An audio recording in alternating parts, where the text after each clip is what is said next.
Welcome in to the PHNX Suns Dive Bar, brought to you by the DraftKings Sportsbook app, America's top-rated sportsbook app. Don't forget to subscribe wherever you get your podcasts and leave us a 5-star review. I'm Lindsey Smith, here with Saul Bookman and Espo. Gerald Bourguet will hopefully be joining us later on in the program. And unfortunately now the series is tied 1-1 after the Phoenix Suns fall to the New Orleans Pelicans, 125-114.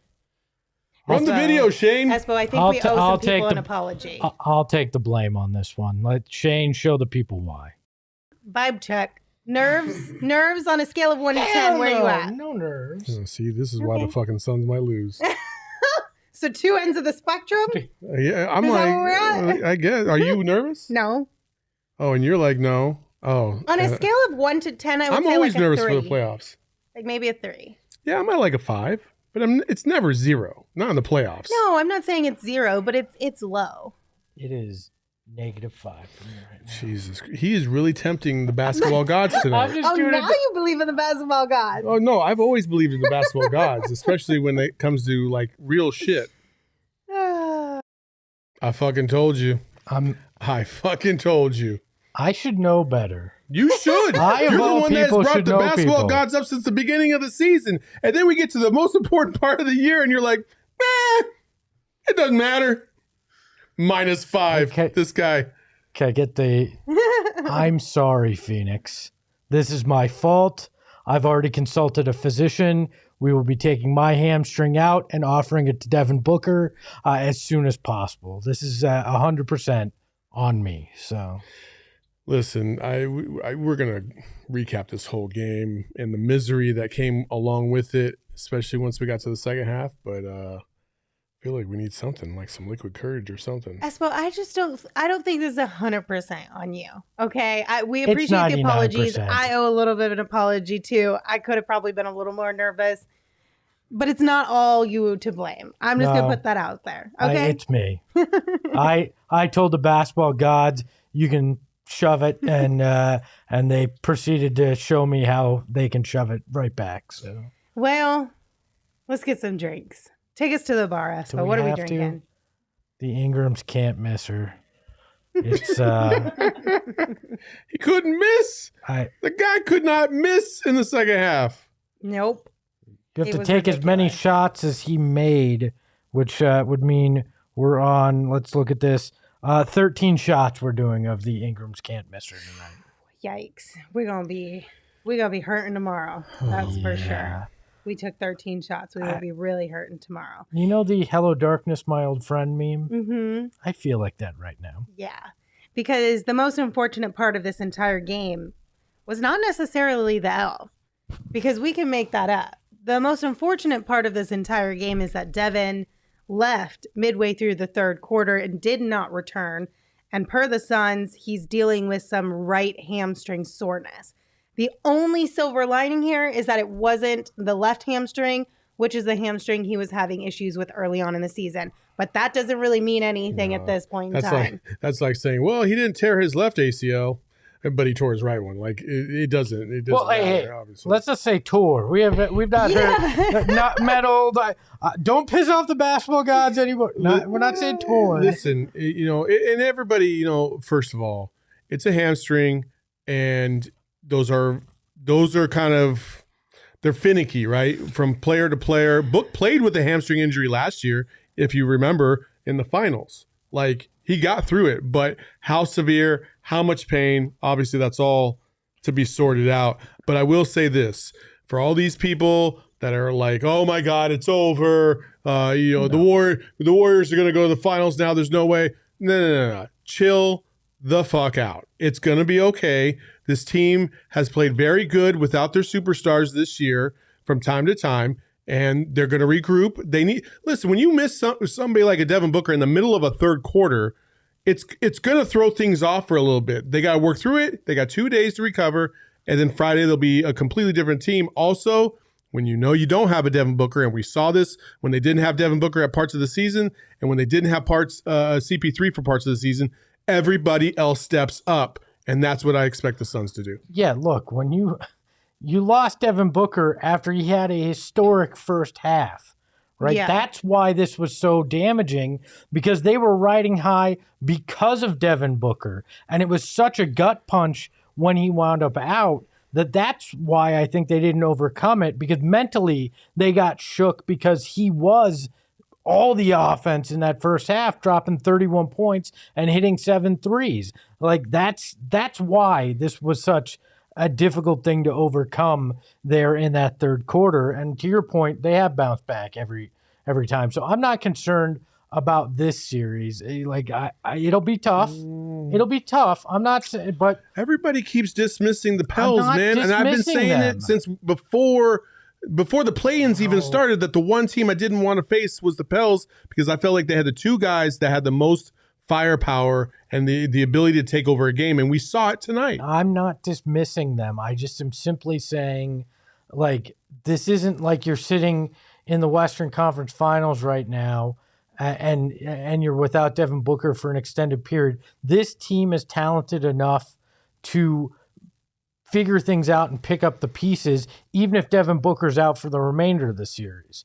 They are that deep. They are that talented. Monty's that good enough of a game manager to figure out ways to keep them as the better team in this series. But if this lingers a long time, this is problematic. You're not going to be able to sustain this without Devin Booker long term. I also, yes, I'm concerned about the Pelicans, especially without Devin Booker, but not do you honestly think this level of shooting we saw from them tonight is sustainable? No. They shot 54.8% from the 3-point range tonight. Historically, throughout the season, they were 27th in the NBA in 3-point percentage with 33.2%. That's almost a little under double. That's like a 40% increase. It is, but I will also say this. I don't know what the hell was going on with the Suns tonight, but that wasn't defense. Because those dudes, listen, we can sit there and say, oh, well, they shot crazy better than normal, which was true. But damn near half those shots were wide open shots. And then the fact that the Suns could not figure out how to get back on defense just blows my mind. Guys were getting wide open layups. I mean, the defense all the way around was just absolutely tragic tonight. And the Suns know that. Mm-hmm. They'll look at the tape and be like, man, we were dog shit. And you can't sit there and get to the playoffs. I don't care if it's an 8 seed. You can't get to the playoffs and give a team like that any hope. You just can't. You got to let them know that you're the best team in the league. And hey, listen, and we saw some signs in game 1, but luckily Chris Paul bailed him out in the fourth quarter of porous defense. Like, they gave up 68 points in the second half. And then what did they do tonight? They basically doubled that each half. And we said if they played better in the first half, this was going to be a close game. And sure enough, that's exactly what happened. I know Devin Booker came out, obviously. But you can sit there and say Devin Booker came out, cool. But Devin Booker also had one of the all-time first halves too. So there's a happy medium there that you have to take into consideration and realize that you're in a dogfight right now with the New Orleans Pelicans. You just are. Look, there's a couple things. They stuck with that all bench lineup a little too long in my mind in that third quarter. I think McHale should have been almost exclusively on Ingram, but that didn't seem to be what Monty decided to go with in that third. And yeah, in the fourth, those rotations were awful defensively. Everything kind of just fell apart all at the exact wrong time. And to your point, Lindsey, the Pelicans aren't going to shoot over 50% from 3 again. But if you give them open looks like you did tonight, they'll shoot 37, 40%, and that's problematic in and of itself. You have the same rebounding issues. There's things here that need to seriously be cleaned up, especially if you're missing the guy that can take over offensively and hide some of those things. Because what they did in game 1 was they hid behind a really strong first half from Devin Booker and a really strong fourth quarter from CP3. You don't have that luxury now. You're not going to be able to hide things with your 2 stars. You're down one of them, and Chris Paul just can't carry the load for 4 quarters. I mean, I think a lot of it comes back to the defense, obviously, the second half of the first game, and then pretty much this whole game. The intensity kind of just, it just kind of slowly went downhill, right? It started off really strong in that first half of game 1. Then it started to lighten up in the second half. And then tonight it was just like, this is not the Suns defense that we know and love and are used to. And that's a big problem for this team, especially if you're without Devin Booker. Because I don't know about you guys, but the first half was fun because Devin made it fun for us. But it was only Devin who made it fun for us. At halftime, I'm pretty sure, if not at halftime, just a minute before, Devin had more points than the rest of the Suns combined. It's 31-30. Yeah. That's an issue. And I don't think Devin was ball hogging by any means. No. I think he was doing what he had to do because of the situation at hand. He had 31 points on 18 shots compared to the rest of the team who shot I think they shot the ball 23 times and a lower clip and less points. Like Devin Booker was the best option. Like he was really the only option. Yeah, well, for sure. He had 15 points with 5 minutes to go in the first half. He dropped 16 in the final 5 minutes of that half. I mean, it wasn't as if it was all first half. He just was trying to get his. He took over in the final 5 minutes because he realized nothing else was working offensively. I mean, there's all sorts of problems. We'll get into more of them, but I'm going to ask this, and you can laugh if you want, but at what point do we just believe in curses? Like, again, crazy-ass injuries coming up here for the Suns when they have, the odds are in their favor this year. And you get a random hamstring injury when Devin Booker tries to run back on defense and runs into the tunnel and pulls up lame with his hammy. Like, I don't know. And it concerns me because hamstrings are things that you just don't mess with. It's what took down Kevin Johnson's career. I mean, his hamstrings went bad and he could not play at the level he once did and missed a lot of games. Like, that starts to become a concern too at some point with Devin. I don't know. I don't know what we have to sacrifice to the basketball god, but I'm willing to find out and make that sacrifice to turn some of the luck around at times. I'm just never going to go down the injury route. I don't give a shit about all that stuff. I really don't, just because every other team has those injuries and they have to fight through them. They just do, like, hey, we bag on the Nuggets all the time, but I'm not about to say, well, if we had Devin Booker, like they say, well, if we had Jamal Murray, like, I'm not going down that road. And I understand what you're saying about curses. I do. Look, these guys could have won this game. They totally could have. And they all played like dog shit with or without Devin Booker. That's the problem. Like, so they just need to. I'm 1,000% positive that this is probably a good thing, because I really do feel like if they won tonight, then they would have kind of coasted into New Orleans, and I damn sure feel like they would have lost game 3. But now they get refocused. They go on the road, which they are comfortable with going on the road. Mm-hmm. Hopefully they can win 2 in a row, come back home, seal the deal, give Devin Booker an extra week to recover if he doesn't come back before then. And that's best case scenario.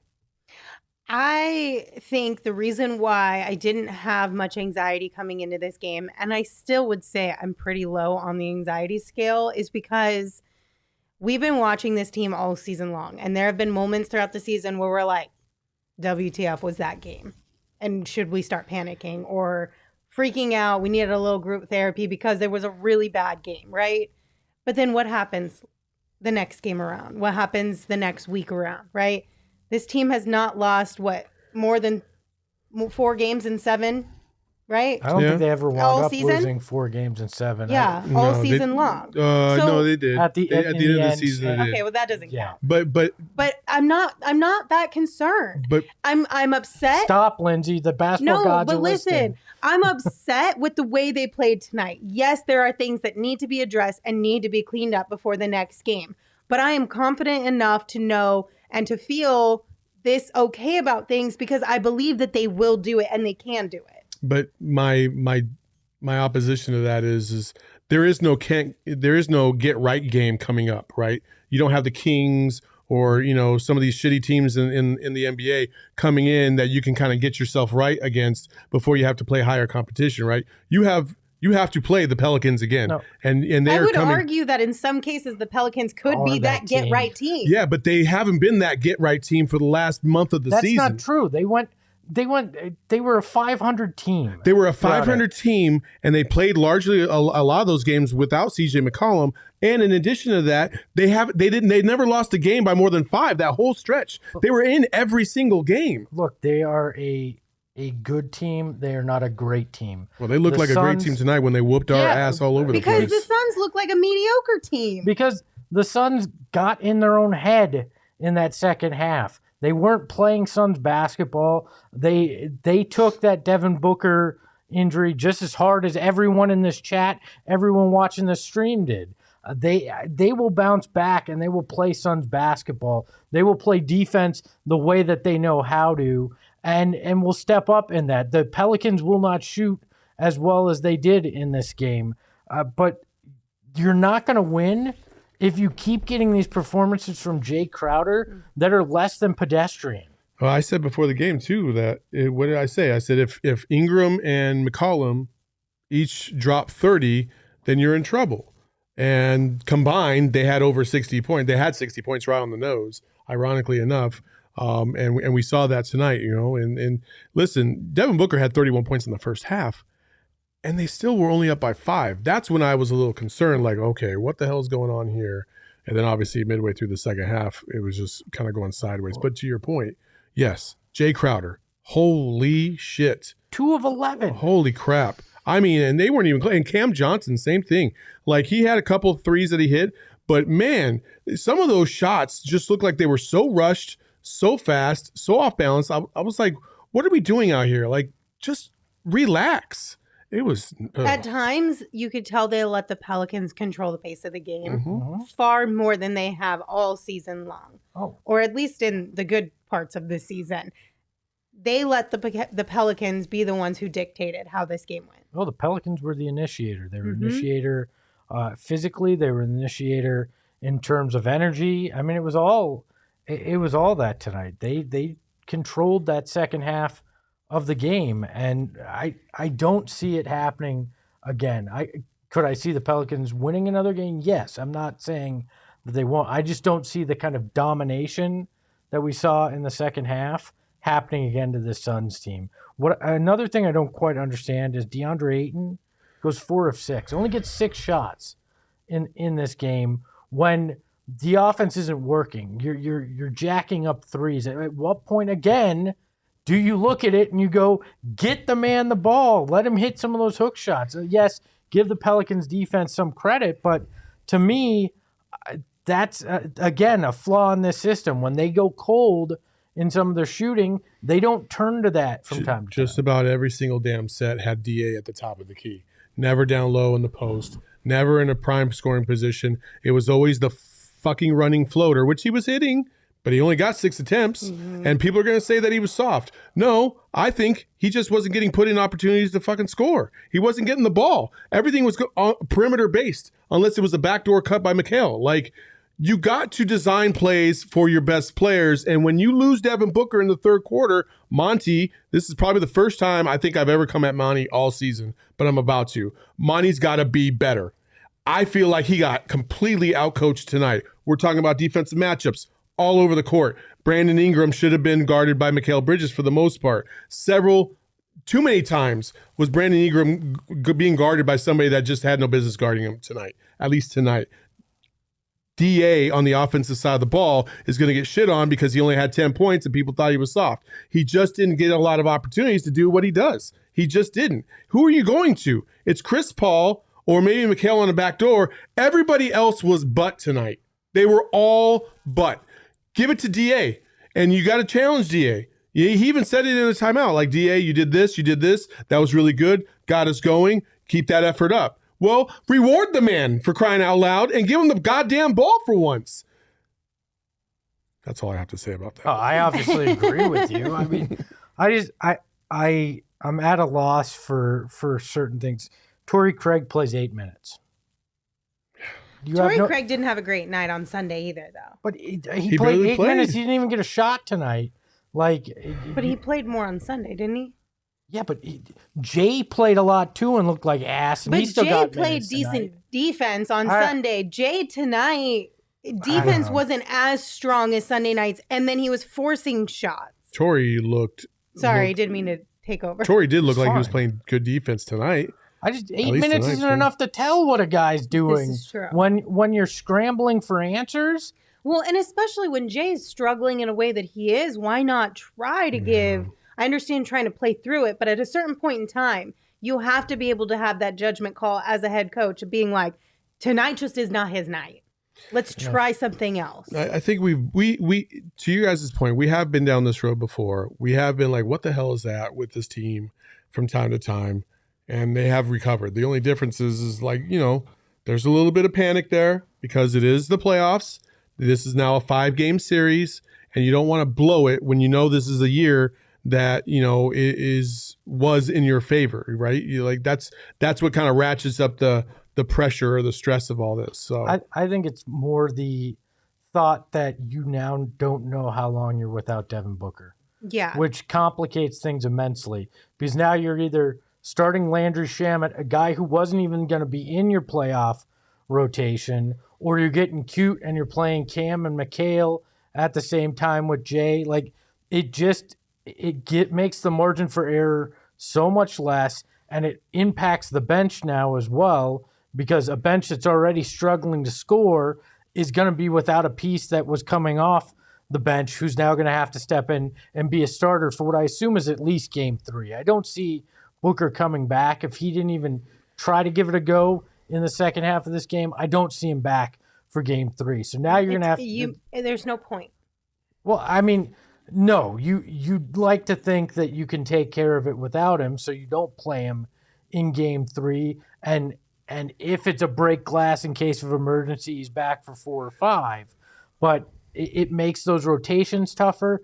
It changes things for Monty. I think that's where the concern is. If they had lost this with Devin Booker out there, you could say, bad game. Mm-hmm. The Pelicans shot out of their minds, on to the next one. But you were now missing that key part, and you can't just look past it and go, oh, everything will be all right.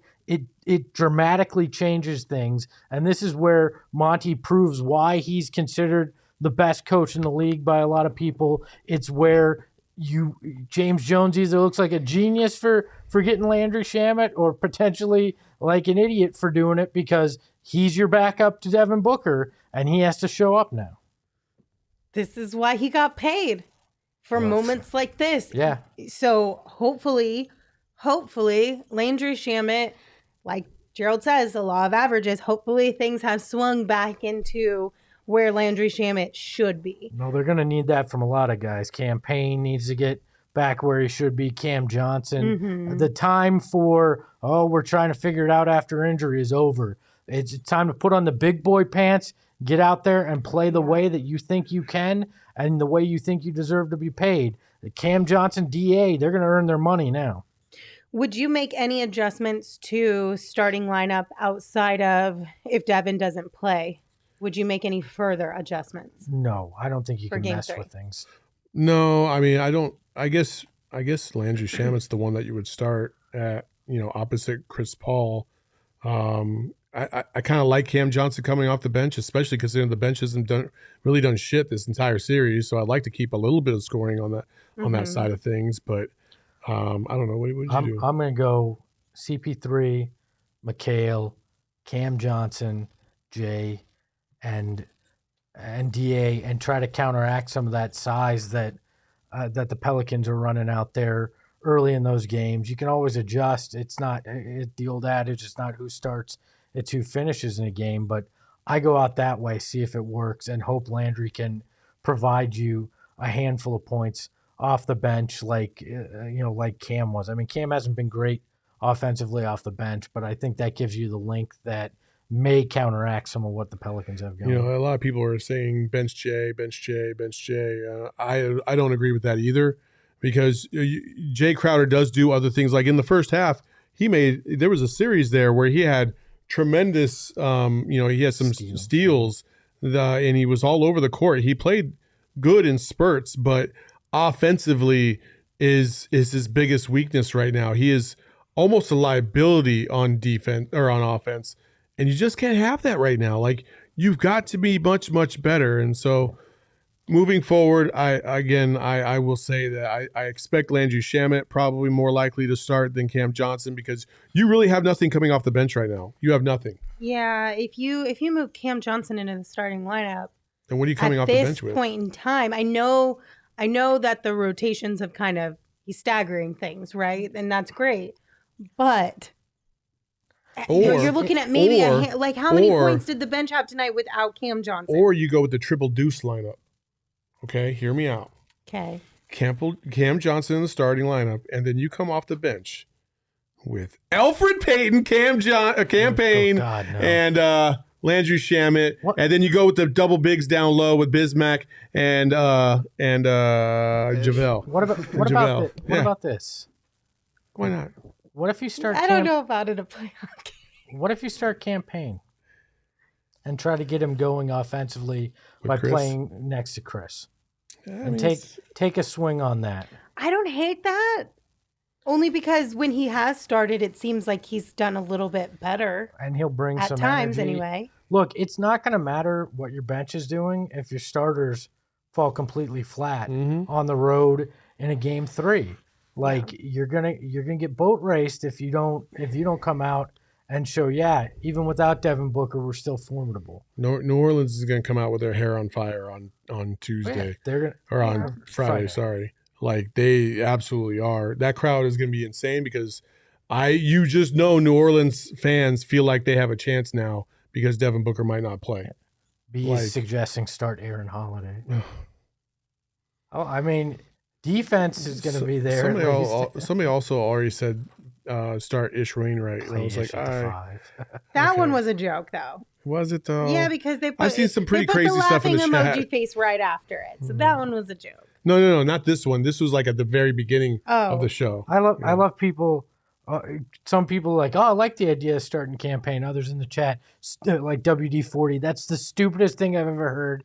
Campaign is straight trash. Well, guess what? You're going to need that straight trash to actually participate and play well in this series and throughout the playoffs if you want that Larry O'Brien trophy. Monty is going to have to get creative. He's going to have to light a spark with this team. He's going to have to do something outside the box. I've been saying for the better part of now 2 years that if you don't have DA on offense producing at a higher level and run some action for him, you're not going to win a championship.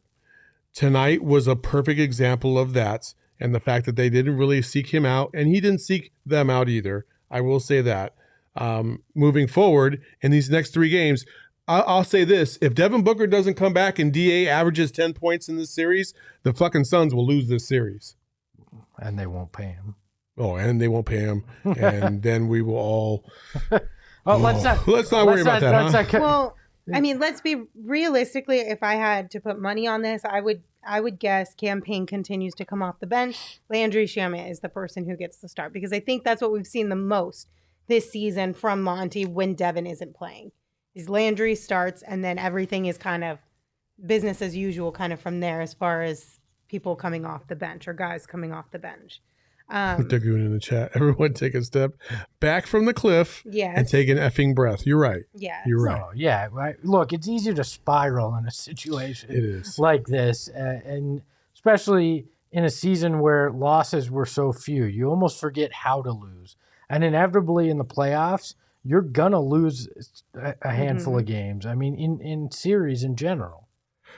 Can I bring something up? I've seen this a lot in the chat, and I want to know what your opinion on it. People are talking about starting 2 bigs or playing 2 bigs at the same time at all, and I just want you to answer the chat. I thought about that in game 1. I thought about why not because at times during the season, Monty had thrown out JaVale and DA at a certain point. But it only worked for a very small amount of time. I'm just saying for a few minutes, why not? Because they do have some mismatches down there that they could take advantage of.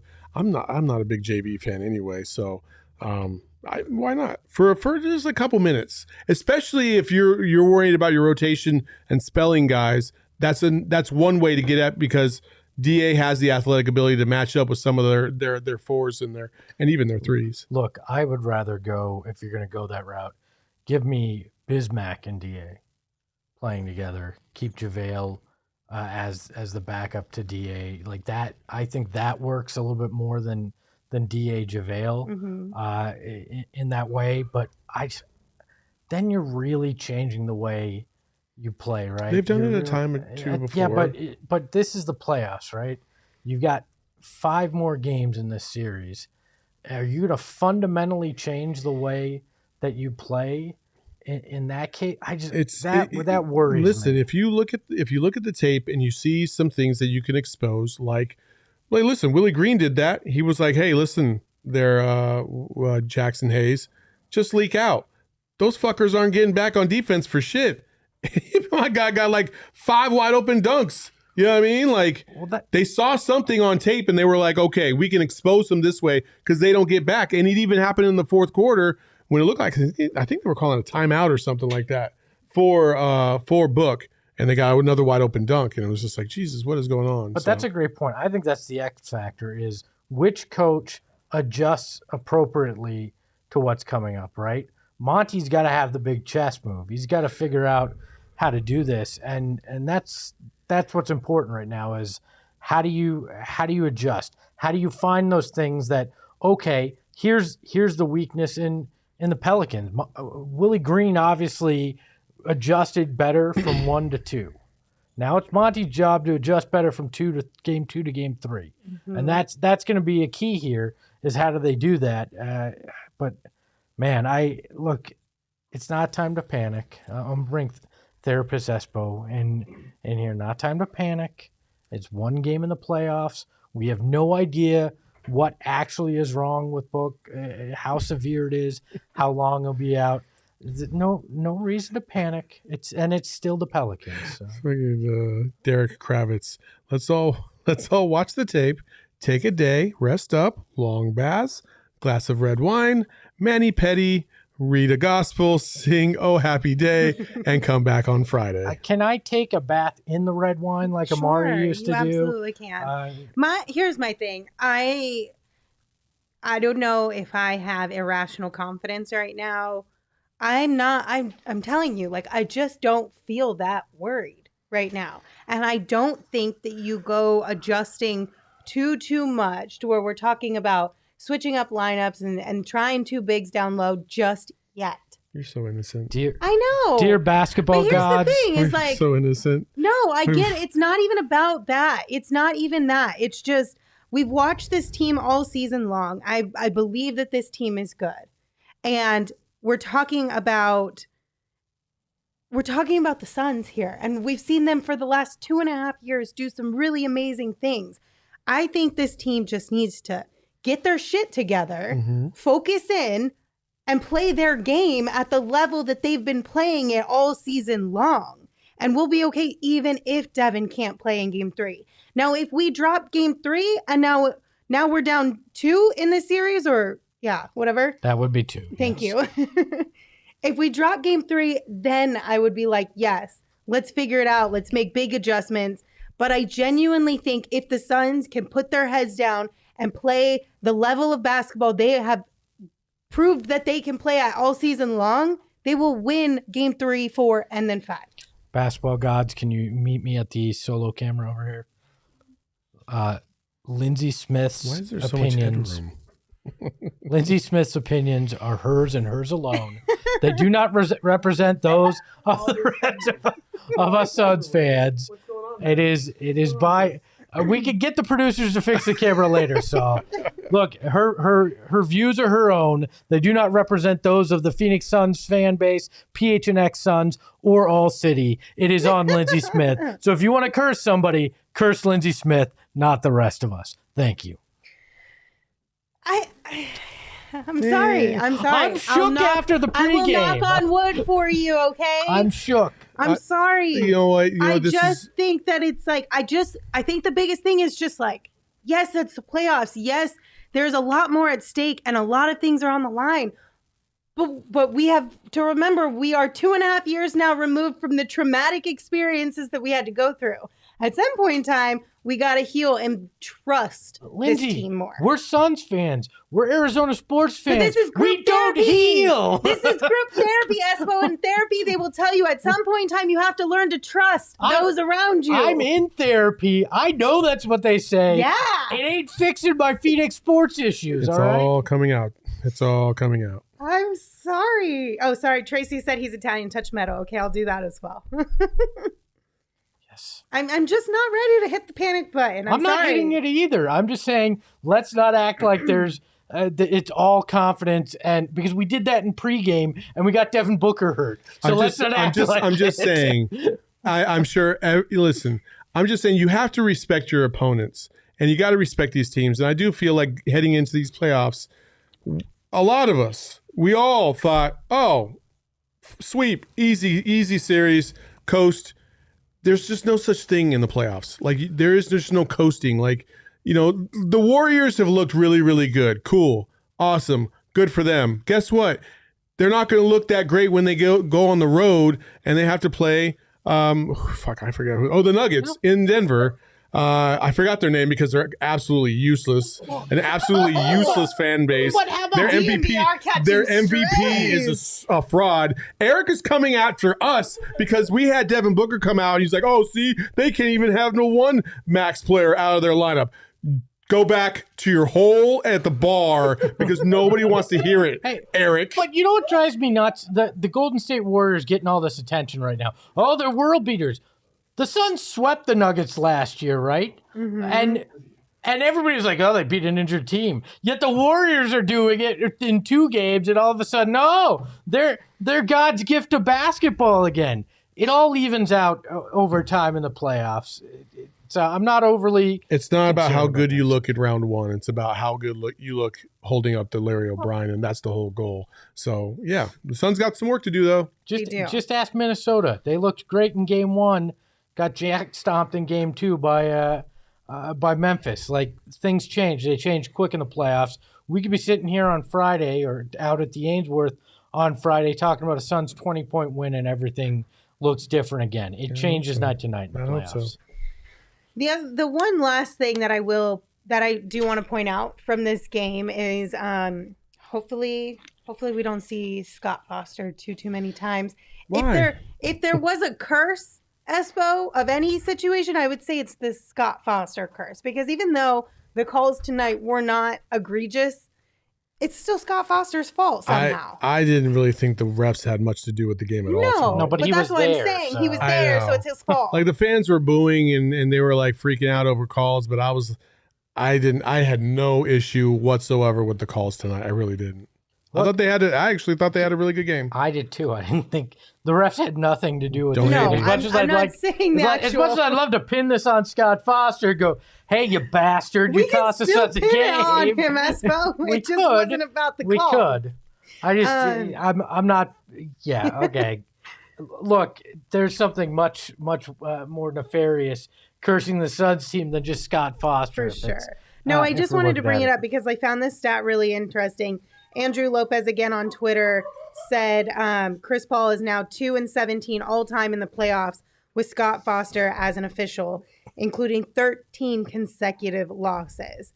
And I just found that wild, absolutely wild. So worth mentioning. But Gerald's here, everybody. No, he's not here. He's our producer. Our mouse has died. Well, there's 3 in this company. There's something going on with mouses and death in this world, and I do not like the it. basketball gods heard Lindsey. They said, and guess what? Your producers can't do anything. Gerald is gone, Well, so if you want to message... No. Gerald said going to set up right now 3 minutes ago. Then he called and now he hung up. That's how this works, Lindsey. He has to call. There he goes. Now he's back. Hi, Gerald. We're teaching Lindsey about technology. How's it going, buddy? What? Listen. Hold 1 second, Gerald. I'm sorry. Can we take Gerald off the screen? Lindsey needs her time. Tell me that I don't understand technology. If he rang and a mouse died, why would it hang up on him? No, he hung up because it can only ring so many times, so he hung up and then he came back on. Okay. Well, that's not the same thing, though. Gerald, please help us. We need something to make us feel better before we all go at each other here. Yeah, I mean, look, that was a tough game, obviously, and Booker's hamstring kind of looms large over this whole situation. Monty said we don't have any sort of update right now. They're going to try and get one for us tomorrow. More than likely, it'll probably be Thursday because they don't. I'm guessing they're not going to practice tomorrow, so we might not hear anything about this until Thursday before Friday's game. But like I see so many people panicking about this team right now and freaking out, and I'm kind of wondering what team you watched all season long. Like this team specialty, their credo all season long has been next man up. They've had guys in and out of the lineup all year long. They had Devin Booker out for a stretch earlier in the year. And I know that was a long time ago, and Booker is obviously their most important piece, but like if they're not able to beat an 8-seeded Pelicans team without Devin Booker, they don't deserve to win a title this year anyway. And I think they're going to rise to the challenge. I think they're going to be much better in game 3. The Pelicans shot 17 for 30 from 3, which I think was a season high for them, and made threes. Like, I don't see them shooting 55% from 3 over the course of a series against this Suns defense, with or without Devin Booker. I think guys have to be better. Jay Crowder has not shot the ball well. Cam Payne's minutes have been bad. But, this is a team that has all year long risen to the occasion, risen to meet these types of challenges right here. I think it's crazy not to give them the benefit of the doubt right now. So Gerald, I love you, buddy. I do. I have been talking about how this is a Pelicans team that I did not want to face from the very beginning.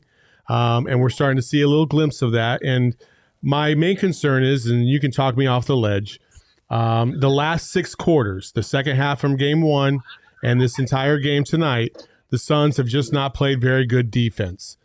They've given up a lot of wide open shots, a lot of transition layups. Tonight they look like a dunk fest for Jackson Hayes for a few minutes there. They couldn't get back on defense, and in the critical part of the game when the Suns usually rise to the occasion, they fell apart defensively. And Brandon Ingram hit some tough shots. I'll give you that. What is to say that is going to turn around after 6 quarters? I know this team has been very, very good, but what I was saying to Lindsey before is when they've been very good and they had a stinker of a game, they've had a few get-right games, if you will, against some really, really bad teams to get back on track, and then everything worked itself out. That isn't the case necessarily with this Pelicans team. They're not a get-right kind of team if they're shooting really, really well. Yeah, I mean, I would argue I feel like they are still a get-right team. Like, they were 27th in the league in three-point percentage this year. They shot like 33% from 3 on the season. They're not going to shoot 55% from 3 for a whole series against this team. I just don't see that happening. I agree with you. I think the last 6 quarters defensively have not been up to par for this Suns team. And I think you got to give Willie Green a lot of credit for the way that his team has executed and gotten a lot more comfortable. That first half, they definitely were not fully comfortable, and the Suns defense had a lot to do with that. But they adjusted. They've kind of gotten acclimated, and they've been a lot better. But I do think, tonight was a wake-up call for them in a lot of ways. A lot of guys were saying, they were asked, how does this happen, this type of effort? Get DA on. I'm sorry. Tell her I'll say, DA, come on. Bring him over, Gerald. Yeah, I don't think I got the clout for that type of thing just yet. But I don't want to interrupt his family time. But yeah, I think tonight was a wake-up call. We heard all of the guys say something similar. Like, it's a good question how they have this type of effort. It shouldn't happen in this type of game in a playoff setting. I think they're going to be very motivated in game 3, just like they were in game 1 after having a week of playing nobody but each other. And I think that second half of game 1, you kind of sweep that under the rug because you get a playoff win. It's just natural to do that in your mind. I think tonight, when you add a loss to that type of defense, it's like, okay, we got to fix some things. We got to get back to ourselves. Not back to square one, but really reality check, gut check time after a loss like this. Gerald, were you surprised that we didn't see more of Mikal on Ingram, in particular in that fourth quarter when he was cooking? I think so, but I mean, it's one of those things where it didn't really seem to matter that much. I mean, I think if you put the second place defensive player of the year guy on him, that might maybe changes things, but the shots that he were hitting were really, really tough shots. It felt like every time the Suns hit a 3 to kind of chip away at that lead, Ingram or somebody else was hitting a really difficult shot, and a lot of them were threes, and those just felt kind of uncharacteristic. It felt like it was the Pelicans' night at that point. Devin Booker's injury kind of took the wind out of their sails. As much as guys don't want to admit it, it is a little bit more difficult when it happens in game to deal with that. And then you see Book come out and he's in warmups, and you're like, okay, we're not getting him back, and then you have to kind of adjust your mentality from there. That his absence there for a few minutes was kind of hanging over the whole thing, and it changed the course of the game in that third quarter. They were down 3 when he went out, but it just felt like as soon as they lost him, they lost the best thing that was going for them offensively all night. So it'll be interesting to see how they respond in game 3. But like I said, I feel like there's too much talent here for us to be panicking just yet. You're Monty. Who do you start in game 3? If the assumption Book is out on game 3, let's assume that. Who are you starting? Yeah, I think you go with Landry Shamet. He talked about how Landry Shamet's readiness was big for them in that fourth quarter stretch when they did make that run at the start of the fourth. Landry knocked down a couple of shots. He proved he was ready. And like I've been saying, he's been shooting the ball really well from three-point range since the All-Star break. He's gotten in more of a groove, and the foot sprain that he was dealing with earlier in the week didn't really seem to bother him tonight. I think just for the cohesion of the lineup and because that's who was starting when Book was out a couple of times this season, I think you go with that and stick with that kind of continuity there. Gerald, would you go 2 big men at all just yet? No, I don't think the situation's that dire. I think, in game 1, the offensive rebounding thing could force people to think about that kind of overreaction. But Monty was asked about it in practice during the week, and he said, no, we're not at that place. Like, we want them chasing us around the perimeter. We don't want to be, bogging down our spacing with that kind of size. I love Biz, love JaVale, but I don't think that that's going to really fix a lot of the problems that they had tonight defensively. If you turn around and yell at DA and say, Saul says you should be playing the 4, I wonder what he would say. He'd say, who the hell is Saul? Why you got to do this to me? Listen, Gerald, I'm just really glad you and I are more on the same page tonight than not. I appreciate it. Yeah, I mean, look, like I said, it's natural to have this type of reaction as an Arizona sports fan. We are used to being hurt. We're used to heartbreak. We're used to good things falling apart at the worst possible time. Let's wait a minute before we hit the panic button just yet. It's 1-1. There are a lot of series around the league where, Grizzlies and Timberwolves, classic example. They lost the first game, came back and kicked their ass in game 2. I feel like I'd be pretty surprised if the team with the best road record in the NBA doesn't come out and do something similar in game 3. Awesome. Gerald, is there anything else that stood out to you tonight when talking to Monty or the players? No, I think that was probably the biggest thing. Mikal Bridges did say he felt appreciative and blessed that he came in second in Defensive Player of the Year voting because I was able to ask him about that. And he didn't sound too disappointed. Obviously you want to win an award like that, but he did say he was glad that it went to a guard or a forward because as much as he loves what his big guys do, he feels like it's time for the league to kind of pay more attention to what guards and forwards do from the point of attack on that end of the floor. So it was kind of cool to see that he was so appreciative to be in the top 2, in the top 3 for that award voting, even though he didn't get it. Gerald, what are you most looking forward to when going on the road? I'm looking forward to some of the New Orleans food, honestly. I've heard really, really great things, and I'm about to get some recommendations on Twitter tomorrow, poll the people. So I'm excited for that. I'm also excited to see, the Suns' response and to get more information on Devin Booker's hamstring, because obviously a lot of us are not going to sleep well until we have an update on that. Po' boys, avoid the Arby's near Bourbon Street. Watch out for the back end of Bourbon Street. That's all you need to know. And only 1 hurricane a day. Yes, one a day. Okay. Nothing more. If you actually see a leprechaun, it's not real, Gerald. It's not real. You've accidentally went to Boston is what happened. Yeah. So I also put you up in a nice voodoo hotel, so enjoy. Ooh, did you? That's nice of you. Yeah. Hey, I have a doll back here. Don't worry about it. You'll be good. Called Motel 6. Enjoy but it. before you go, Gerald, we're trying to stall a little bit because we do have a little bit of a special thing going on here. So we're just going to keep bantering with you for I do have a handful of things that let's go. I've got one for Gerald. Did you get to interview the baby at halftime before Devin Booker got hurt? Did we get an exclusive? No, we did not get an exclusive. You're fired. But I did get retweeted. I did get retweeted by another baby Bash, who performed at halftime and retweeted my video of recording him Sugar How You Get So Fly. So I'm just saying. Right. I love that. You know when that would have been cool, Gerald? 25 years ago. So it's still cool now, all right? Yeah. Okay, so we have this surprise right now.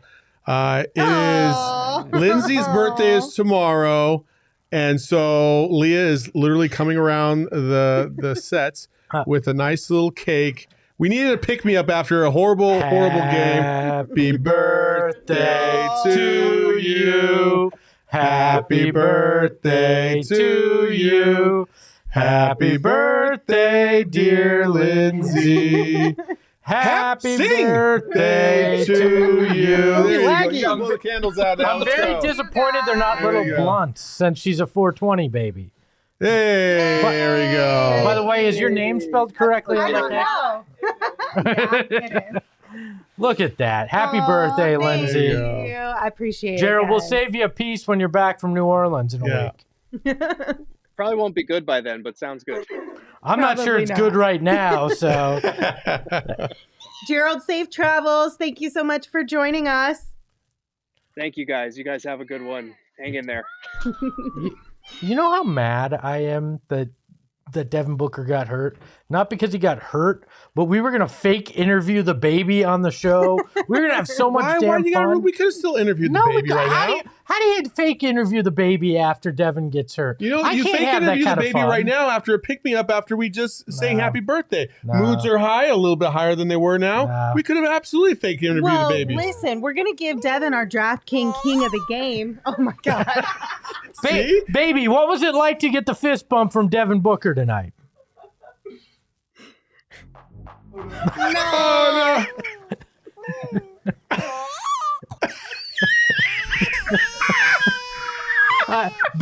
Baby, is it true when Devin fist bumped you that you stole his powers? That is so horrifying.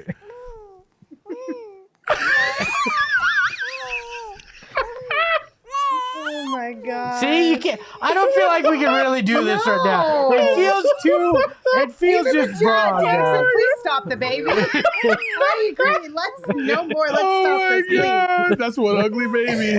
All right. Oh, but here's the thing. We are going to give Devin our draft king of the game because that moment between Devin and the baby was so cute. It was the most precious viral moment ever.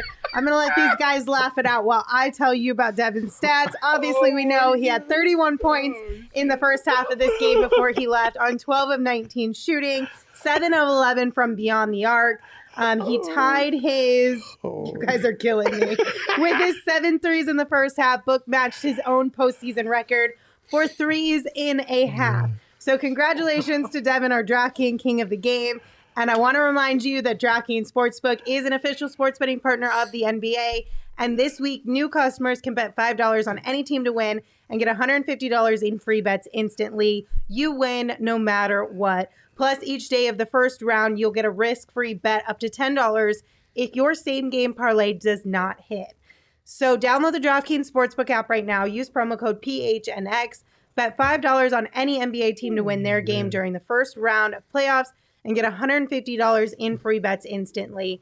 That is promo code PHNX at DraftKings Sportsbook, an official sports betting partner of the NBA.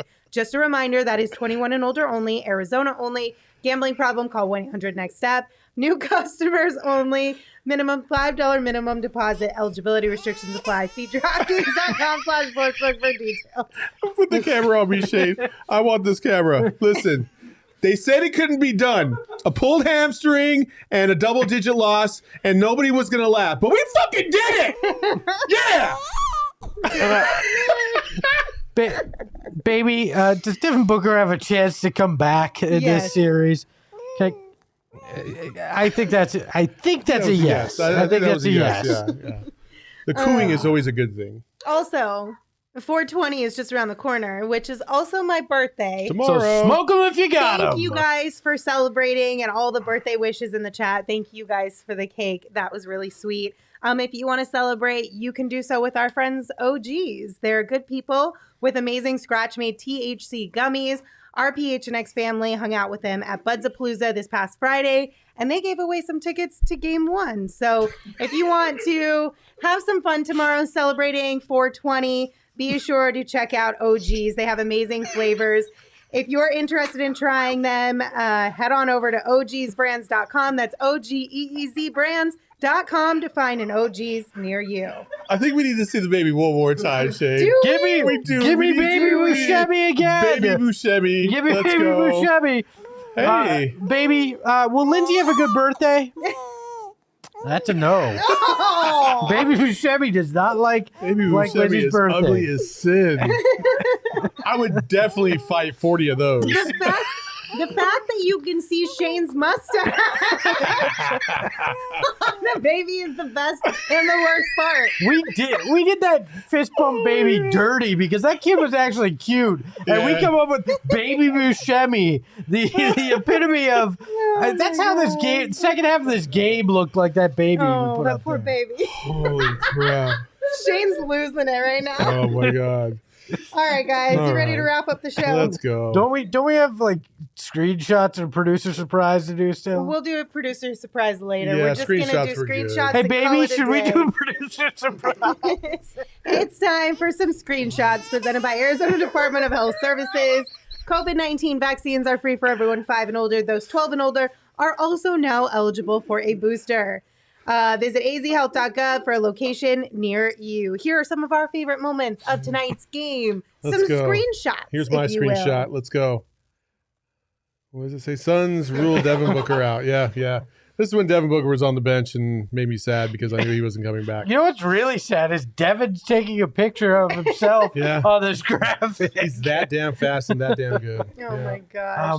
My screenshot is him actually fist bumping the baby. Yeah. Because this is what it is to be legendary: is to hit a shot like that and then fist bump a baby and then let us make the ugliest baby of the world in honor of it. It's so sad that if he hadn't gotten hurt, that would be one of those iconic photos where if he had dropped 50 or 60 in this game, you never forget that. And He now, did get a boost from the baby, though. Oh, he did. Because as soon as that happened, like a few minutes later, he just went off. So he got a little baby power. What you didn't see, though, is when he ran down that tunnel, the baby snatched his hammy. It was the baby that took the hammy. It was the baby that took his hand. Baby did it. It was like the Monstars. No, it was just the baby just was like, dude, I want to be cool like you. That was a real cool moment. I need the hammy. Thank you. And walked off. I still think, regardless of what happened in this game and how it ended, both score-wise and Devin's situation, I still think that moment is going to be something special for a while, especially for that kid as it grows up and is told over and over and over again from its parents about that moment. Oh, I can't wait it's still going to be an iconic I can't wait thing. till Bally Sports Arizona does something on that kid when he's like 20. You're like, hey, remember this kid? Definitely we'll or see he's on the that. cover of some magazine. Like, remember this boy? Yep. You'll never believe what happened to him next. Works at a steel mill now. Yeah, right. Look, if they go on a run, if it's like last year and they went up in the finals, that will be a moment that becomes, like a lot of those that we remember. Coincidentally, before the game, I did see a clip on Twitter of some guy walking into the arena and he was shouting, "Suns in 4, Suns in 4." Oh, So it's his That fault. fucking phrase can die forever. yes. Just so we're Please. all clear about how I feel about that. Yes. What if I told Saul oh, God. literally almost spit out his water on me. Lord have mercy. You guys just left me out to dry. It just got quiet. I was like, did I say something I didn't wrong? know you were going to stop talking. What if I told you a baby that Devin Booker fist bumped became the greatest NBA player of all time? That baby noise has to die after tonight. I'm sorry. He cannot come back. Baby Buscemi has to come back now. No. Yes. No. I think it's a one-time only situation. Hi, vey. All right, gentlemen. Good therapy. Glad we were able to end up the show. laughing and having some fun. Hopefully you guys who are listening and tuning in feel a little bit better. Sleep on it. Take some deep breaths. They're not sleeping after seeing Baby Let Buscemi. us know. They're not. I love that we now know what it would look like if Shane had a child. She's not gonna have a kid that pops out with a full-on mustache. I don't think that's how it works. You obviously haven't seen an Italian baby then. I don't think that's how it works. Anyway. You could see my daughter's hair on her ultrasound, all right? That's on her lip? On her head, but, but that's different. The boys have it on their lip. I came out with a beard like this. Oh, did you? Yes, you can ask my parents. Baby pictures or it didn't happen? Sure, I'll have them next show. No, you don't Well, we probably should mention next show, by the way. Yes, we are. So we're taking tomorrow off in honor of my birthday in 420. And then we'll be back on Thursday with a live show at 2 p.m. And then a quick, exciting announcement. If you missed the pregame show, we are going to be hosting another watch party live on Friday for Game 3 at the Ainsworth in downtown Phoenix.